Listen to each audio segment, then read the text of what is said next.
Hey, Daryl here. This is my daily devotional.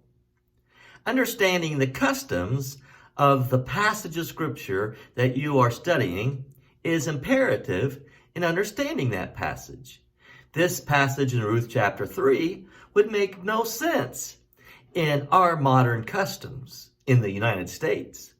But understanding it from their perspective, it begins to have a little more clarity. For instance, it was common for children to have their arrangements of marriage, spouses chosen by their parents. Well, Naomi had sort of adopted her daughter-in-law, Ruth, and since her son, or Ruth's husband, had passed away, she sensed a great obligation for her welfare. Listen as I read in chapter 3 of the book of Ruth, beginning in verse 1. One day, Naomi, her mother-in-law, said to her, "My daughter, should I not try to find a home for you where you will be provided for?" She is saying, I need to find you a new husband. And there was this fella that they'd sort of already sparked in their eyes at each other, Boaz. Now, Boaz, as we'll see in a few moments, was somewhat older than Ruth. Yet there was a connection there, as he has already been described at the conclusion of chapter 2 as a kinsman redeemer. A kinsman because he was Naomi's brother-in-law, her husband's brother. So, she says to Ruth, "Do as I say." So, verse 5, Ruth says, "I will do whatever you say." So she went down to the threshing floor and did everything her mother-in-law told her to do.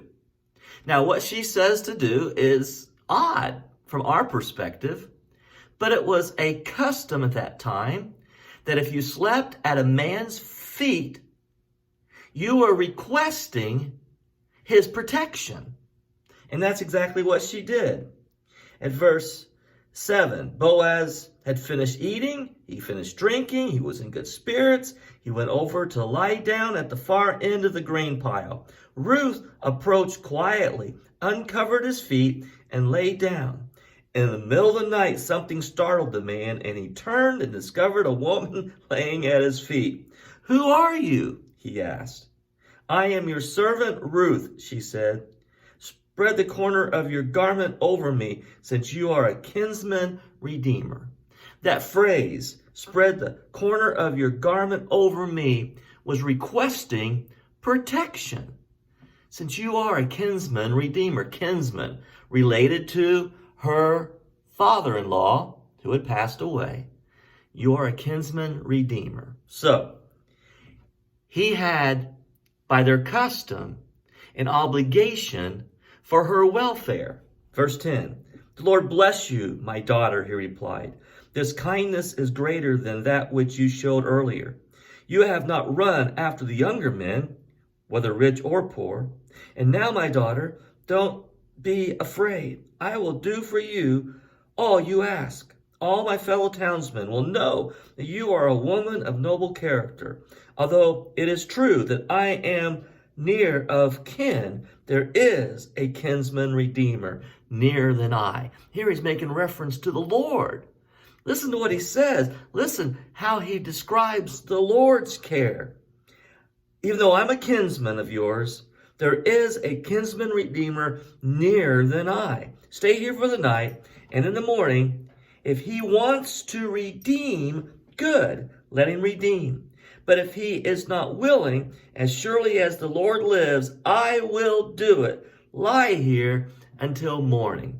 He was seeking the Lord's guidance. "Lord, how are we going to protect this girl? Are you going to do it, Lord? As the kinsman redeemer who is closer than I? Or am I to be her kinsman redeemer? And I take care. I take responsibility for her welfare." So she lay at his feet until morning. All right, we know how this concludes. Eventually, we'll see in chapter 4, they do get married. But I want you to notice how she covered herself with the corner of his garment, saying, I want to be under your shelter, under your protection. In the same submissive way, we cover ourselves with the Lord's garment, surrendering in submission to him for our safety, for our welfare. God bless you. Good day.